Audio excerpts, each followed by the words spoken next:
नमस्कार दोस्तों, spirituality bye सुमन channel पर आप सभी का स्वागत है। मार्गशीर्ष कृष्ण पक्ष में उत्पन्ना एकादशी को मनाया जाता है। इस एकादशी का व्रत किया जाता है। इसी दिन एकादशी महारानी का जन्म हुआ था। भगवान श्री हरि नारायण के शरीर से मूढ़ नामक दैत्य का वध करने के लिए इस बार 2023 मार्गशीर्ष में कृष्ण पक्ष की एकादशी का व्रत 2 दिन किया जाएगा। पहले दिन स्मार्त और गृहस्थ जनों के लिए और दूसरे दिन वैष्णव एकादशी का व्रत है, जिसमें साधु सन्यासी मोक्ष की कामना से व्रत करने वाले जन, विधवा माताएं व बहनें, इन लोगों को वैष्णव एकादशी का व्रत किया जाएगा। मार्गशीर्ष मास के कृष्ण पक्ष की एकादशी को उत्पन्ना एकादशी या उत्पत्ति एकादशी के नाम से भी जाना जाता है, क्योंकि इसी दिन एकादशी माता का जन्म हुआ था। तो इस बार उत्पन्ना एकादशी का आरंभ 8 दिसंबर 2023 की सुबह 5:07 से हो जाएगा, जिसका समापन होगा 9 दिसंबर 2023 की सुबह 6:32 पर हो जाएगा। सूर्योदय वापिनी युक्त जो शुद्ध एकादशी होगी वो 9 दिसंबर 2023 शनिवार के दिन ही रहेगी। इसी दिन सुबह 4 बजे से ब्रह्म मुहूर्त से ही आपका व्रत आरंभ हो जाएगा, जो कि अगले दिन यानी कि 10 दिसंबर 2023 को रविवार की सुबह 7:11 से लेकर 9:11 तक आपको व्रत का पारण कर लेना चाहिए। भगवान लक्ष्मी नारायण एवं एकादशी माता का भरपूर आशीर्वाद आप सभी के जीवन पर सदैव बना रहे। आप सभी सुखी रहें, स्वस्थ रहें, सुख समृद्धि से युक्त रहें। हमारे सनातन धर्म में पूजा पाठ आराधना का विशेष महत्व है। इन्हीं व्रतों में एकादशी का भी अपना अलग ही महत्व है। पूरे वर्ष भी 24 एकादशियाँ आती हैं, लेकिन जिस साल अधिक मास या पुरुषोत्तम मास आता है उस साल इनकी संख्या 2 और बढ़ जाती है, यानी कि उस साल 26 एकादशियाँ हो जाती हैं। इन एकादशियों में कृष्ण पक्ष की एकादशी का एक विशेष ही महत्व होता है। इस एकादशियों को करने वाले मनुष्य के सभी पाप, कष्ट और परेशानियां दूर हो जाती हैं। यदि आप एकादशी व्रत करते हैं तो भी, अगर नहीं कर पाते हैं तो भी उत्पन्ना एकादशी का व्रत जरूर करना चाहिए, क्योंकि इसी दिन से एकादशी माता का जन्म हुआ था और इसी दिन से एकादशी व्रत का प्रारंभ भी किया जाता है।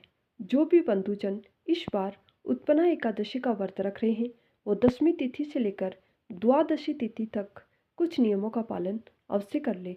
10वीं के सभी नियमों का पालन 8 दिसंबर को करना है और 9 दिसंबर को एकादशी का व्रत रखना है तथा 10 दिसंबर को एकादशी व्रत का पारण करना है। एकादशी के दिन किसी भी प्रकार का अन्न नहीं खाना चाहिए, भले ही वो भगवान का प्रसाद ही क्यों ना हो।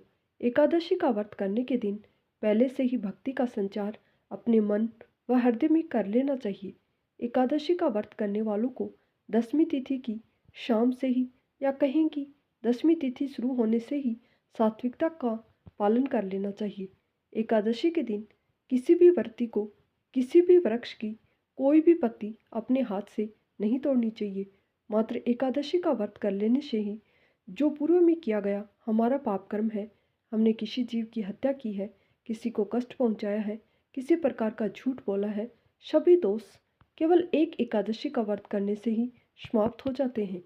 शास्त्रों के अनुसार व्रत का पारण हमेशा शुभ मुहूर्त में ही करें। पारण के समय हरिवासर का समय न हो, यह अवश्य ध्यान रखें। और जो पारणा का समय सबसे उत्तम मुहूर्त माना जाता है वो सुबह सूर्योदय के साथ 1 या 2 घंटे का ही समय होता है। अगर उस समय पारण नहीं कर पाते हैं तो फिर शाम को ही व्रत खोलें और उस समय भी ध्यान रखना चाहिए कि हरिवासर ना हो। एकादशी के एक दिन पहले ही तुलसी पत्र तोड़कर रख लें, क्योंकि एकादशी तिथि 2 दिन रहेगी। तो 10वीं तिथि को तुलसी पत्र तोड़कर रख लें, क्योंकि तुलसी पत्र 7 दिनों तक बासी नहीं किए जाते। तो बार बार उन्हीं पत्रों को आप काम में ले सकते हैं। भगवान हरि लक्ष्मी नारायण को भोग में अर्पित भी कर सकते हैं। इस व्रत में चावल का पूरी तरह से त्याग करना चाहिए। जो लोग पहली बार व्रत प्रारंभ करना चाहते हैं और इसी एकादशी से शुरू कर रहे हैं, उन लोगों को पहले व्रत या पहली एकादशी का व्रत रखते समय ही संकल्प ले लेना चाहिए कुछ लोग साल भर की एकादशियों का व्रत रखते हैं, तो कुछ शुक्ल पक्ष की एकादशी का व्रत रखेंगे, कुछ कृष्ण पक्ष की एकादशियों का व्रत रखना चाहते हैं और उसी प्रकार कुछ लोग कुछ विशेष एकादशियों का ही व्रत रखना चाहते हैं। जिस प्रकार भी आप अपना व्रत रखना चाहते हैं वो सभी उत्पन्ना एकादशी के समय ही अपना संकल्प जरूर ले लें, क्योंकि संकल्प लिए हुए व्रत करने से दुगुना पुण्य फल प्राप्त होता है। द्वादशी तिथि को दान पुण्य अवश्य करें। गाय, निर्धन जन व ब्राह्मण जनों को भोजन कराकर ही व्रत का पारण करें।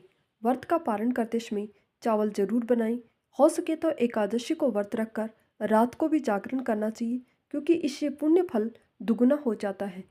अगर आपको ये वीडियो पसंद आया है तो इसे शेयर एंड सब्सक्राइब जरूर करें। धन्यवाद।